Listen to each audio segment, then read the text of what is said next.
Good morning, students. I am MRK.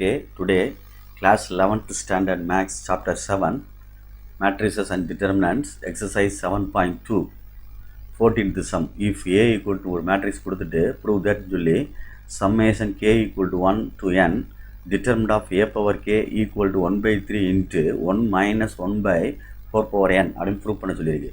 First given கொடுத்தது ஏன்றதை எடுத்துகிட்டு அதுக்கு டிட்டர்மினன்ட் வேல்யூ கண்டுபிடிச்சோம்னா 1/2 ஹோல் ஸ்கொயர் அப்படின்னு எழுதிக்கலாம். 1/2 ஹோல் ஸ்கொயரை வந்து ஹோல் ஸ்கொயர் எழுதிக்கலாம் ரெண்டுக்கு சேர்த்து. ஓகே, 1 ஸ்கொயர் 1 தானே. அப்போ இதுக்கு நம்ம அடுத்து ஒவ்வொரு டிட்டர்மினண்ட்டாக கண்டுபிடிச்சோம்னா அதே மாதிரி ஒன்று ஒன்றா கண்டுபிடிக்கணும். அதாவது ஏ ஸ்கொயருக்கு டிட்டர்மினன்ட் வேல்யூ கண்டுபிடிக்கணும், அதே மாதிரி ஏ க்யூபுக்கு கண்டுபிடிக்கணும். இப்படி வரிசையாக கண்டுபிடிக்கணும் ஒன்று ஒன்றா. அதாவது சம்மேஷன் கொடுத்தனால இதுக்கு மீனிங் என்ன அப்படின்னா A determinant of A plus determinant of A square plus determinant of A cube.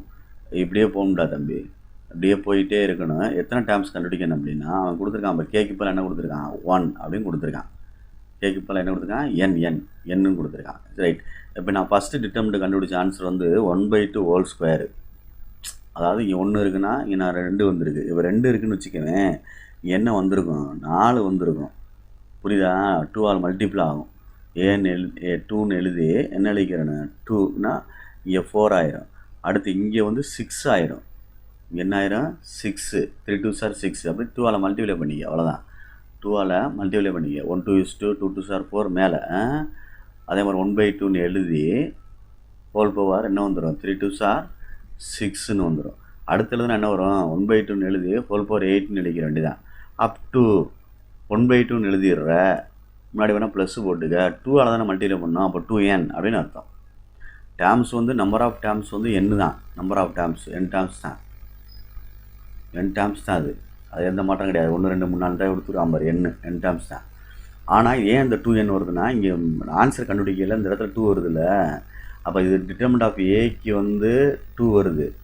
ஏக்கு இந்த டிட்டர்மினன்ட் ஆஃப் ஏக்கு வந்து 1/2 ஹோல் ஸ்கொயர்னு வருது. 1 வந்தால் 2 வருது, 2 வந்தால் 4 வரும், 3 வந்தால் 6 வரும், அப்படியே போகும். இது ஒரு ஜிபி. அப்போ ஜிபி அப்படின்னு சொல்லையில் ஃபஸ்ட்டு ஸ்டாம் வந்து 1/4ன்னு அர்த்தம் ஏ. இதைத்தான் நான் இங்கே கண்டுபிடிக்கையில் கொஞ்சம் மினிமைஸ் பண்ணியெல்லாம் மாற்ற பண்ணிட்டேன். சரியா சொல்கிறது? கொஞ்சம் கவனமாக இந்த இடத்த பார்த்துக்கோ. ஆனால் இந்த இடத்த கவனமாக பார்த்துக்க. Okay, good. ஏ வந்து 1/4. ஆர் வந்து என்ன ஆகும்னா T2/T1. 1/16 divided by 1/4. அப்போ என்ன ஆயிரும், 1/4 less than 1. அப்போ SN equal to A into 1 minus R by 1 minus R. இது வந்து ஹோல் பவர் n அப்படின்னு அர்த்தம். இப்போ இந்த ஃபார்முலாவுக்கு அப்ளை பண்ணையில் ஏ ஃபஸ்ட்டு வரணும். ஏன்றது என்ன, 1/4. Right. Next 1 minus 1/4 whole power n. Okay, good. Whole divided by